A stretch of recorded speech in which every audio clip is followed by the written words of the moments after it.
I was talking about after that Anaheim game, after the West Coast trip, that first game back is usually a tough one. The fellas usually have some heavy legs, and it's not a very pretty sight.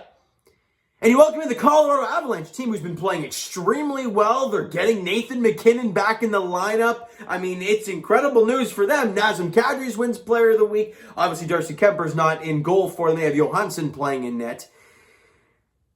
However, you get Nathan MacKinnon back in the league. Just came after a West Coast trip, and they're buzzing right now. So, it was going to be a tough one at Scotiabank Arena, but the Leafs made that thing look as easy as you probably could.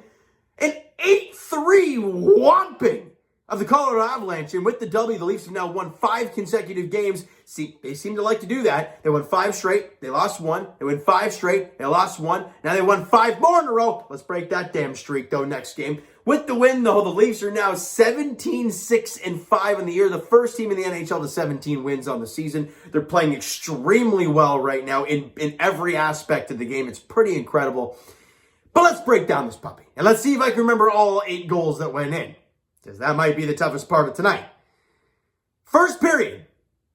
Willie Nylander gets a gorgeous feed from John Tavares. Nice little give and go between those guys. Right at our blue line, Nylander gives to Tavares, and then just beelines, right? Past Bowen Byram, and Tavares sees it right away. Because he delivers a nice little saucer feed right in between the defenders.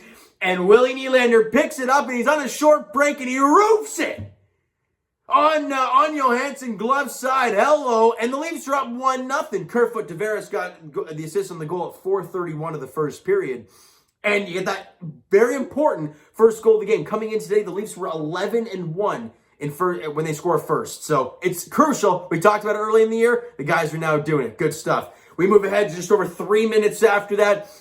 Boy, oh boy, Wayne Simmons down low does the work, centers it to Nick Ritchie, top of the slot, rips it, and it just squeaks through, but it of course doesn't go in because that's just Nick Ritchie's season. Spets is right there to bang home the rebound, and the Leafs got a 2-0 lead. Simmons and Ritchie grab assists in the goal, 7:57 of the first period. The Leafs got a 2-0 lead here. This is going well, but they can score at will. You got to be prepared, all right? Now, we go to, just under 6 minutes to play in the first period. Michael Bunting doing the work down low, sends it around the boards to Mitch Marner, who picks it up at about the goal line. And he fires at the center of the ice because Austin Matthews just sitting there. No one around him, not really sure why. He doesn't care. Gets on his backhand, right? And you'd think most players in the NHL would rip the backhand, right? You got the puck on your backhand. You're literally right in front of the goaltender. So you'd think that's the best chance. Well, Matthews is like, I got time. I'm going to stick handle a few times in the back and then flip to the forehand and roof it. Oh my God, that's just disrespectful.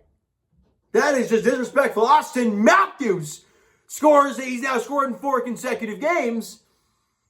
And the Leafs got a 3-0 lead here. Okay, this is great. But again, Colorado can score at will. You've got to be prepared. And with under 2 seconds to go in the period, Samuel Girard scores, making it 3-1. And that right there gives every Leaf fan an inch of doubt. No matter how good defensively this team is, no matter how good Jack Campbell has been, that late goal puts every Leafs fan into spin cycles. All right, shots on goal in the period with 13-11 in favor of the Leafs. You lead 3-1 after 1 period. It's good. We go to the second period. For the first half of the second period, nothing doing. However, Nazem Kadri, he scores 11:57 in, and now it's a 3-2 game. The Leaf fans thinking crazy stuff. Well, I don't blame you, because now it's 1-goal game, and they got the momentum. They had 2 unanswered. However, less than a minute after that, the Leafs have an offensive zone face-off. John Tavares wins it, and Willie Nylander picks up the puck and sits it up on a platter to Travis Dermott, who fires a knuckler to the net, and it goes off, I would say Francouz, but he's not even playing. Off Johansson's glove arms region here.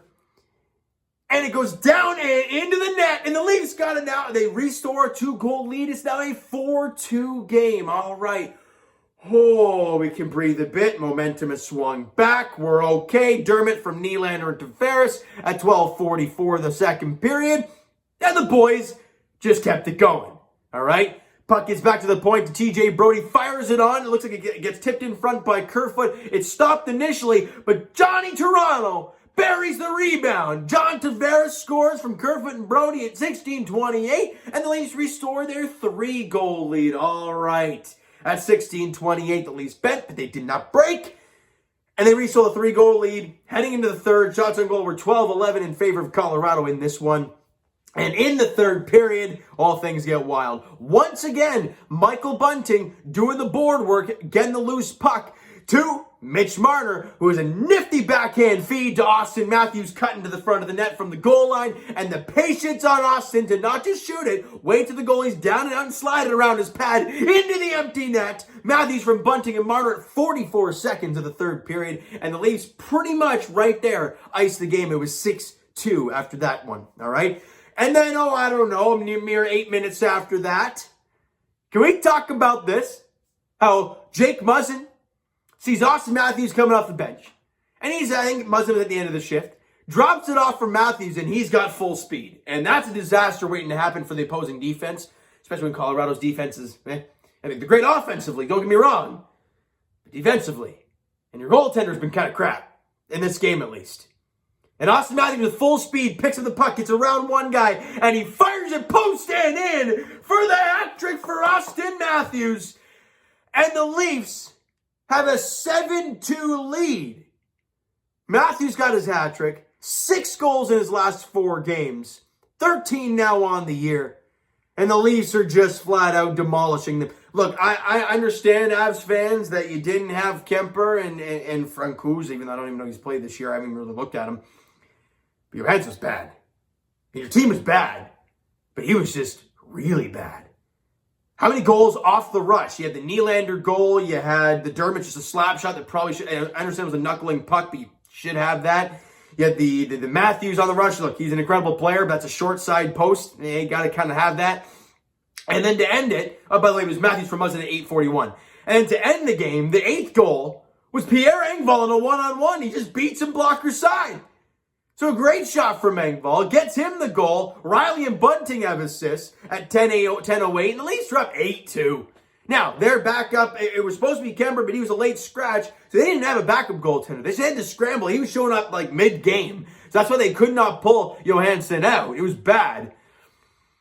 And the Leafs just kept peppering the kid.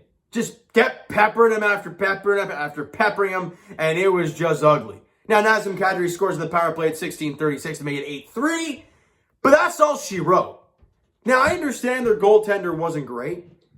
But can we talk about how the Leafs just played an outstanding hockey game yet again? And this time it was against an incredibly good opponent. Yeah, their goaltender wasn't good, but they had everybody else. So, they got Nathan McKinnon back as well. Oh, it was his first game back. He's still out there. So, it was pretty wild. Shots on goal in the third period were 17-8 in favor of the Leafs. We had the 3-goal lead, and we had 17 shots to their 8. That tells you the type of brand of hockey this Leafs team is playing. They don't give a damn what the score is. They're just going to run it up there if they have to. And offensively, we all know this year the Leafs haven't been as premier. Their defensively has been phenomenal. But offensively, they haven't quite been there. Well, a game like this, it's been pretty phenomenal stuff. Shots on goal in the game were 41-31 in favor of the Buds, which means Jack Campbell allowed 3 goals. No, I'm kidding. He still made some incredible saves. 3 goals on 31 shots for Jacko. And special teams-wise, they were 1 for 4 in the power play, but their 1 for was meaningless. It was an 8-2 game when that goal happened. The Leafs were 0 for 2 in their power play. And let's get through the stats here real quick. Austin Matthews with the 3 goals, no assists. Just a 3-goal game for Champagne Poppy with no mustache, may I add. So he looked like young Austin Matthews in game 1 of his NHL career, looking like a baby face out there. Goes out there again today and slaps the Hattie. Maybe that's a sign. I don't know. We'll have to see. All right. John Tavares with a 3-point night. If I'm not mistaken, I heard today is his 4th consecutive multi-point game for JT. Oh, yeah, he's been great. Absolutely phenomenal. Willie Nylander's just he's over a point per game this season, guys, and he's making under $7 million.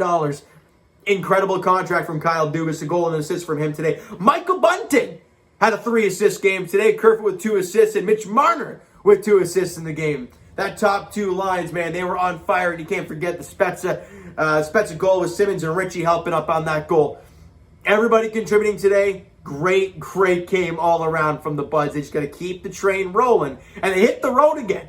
You have the West Coast swing. You come home for 1, And now you got to go to Minnesota to take on the Wild there on Saturday night. It's a 7 o'clock puck drop there. That team is playing very inspired hockey right now. So, hey, they're a hot team. The Leafs are a red hot team. Something's got to give. And what's it going to be there in Minneapolis? Is it still, I think it's Minneapolis, Minnesota? St. Paul, Minnesota. I think it's St. Paul. Either way, it's in Minnesota somewhere. All right, so you know what, guys? That is going to do it for this one. If you enjoyed the video and enjoyed the game this evening, because hell yeah, you did, smack the like button to appreciate that. Hit the subscribe button if you haven't already. Comment down below. Thoughts on the video, thoughts on the game. Would you like, would you not like from today's game today for the Toronto Maple Leafs? Twitter's down below for myself. Follow up, send me a DM, do all that great stuff. The Instagram link is down below as well, so follow up there if you have not done so already. And I will talk to you guys Raptors edition whenever they play next, whenever they show up next. They've been tough to watch. We can all agree on that. I think it's tomorrow, 7:30, Milwaukee at home. Wow, I don't know how I got that, but I'm pretty sure that's the way it is. We'll have to see how that goes. Trying to take positives out of these games at this point. But for the Toronto Maple Leafs, because that's the team playing incredible right now, their next game is on Saturday night in Minnesota. 7 p.m. puck drop there as the Buds look for their 6th consecutive win and win number 18 on the year. All right, so thank you so much for listening and watching. I hope you enjoyed the video. We'll talk to you guys then.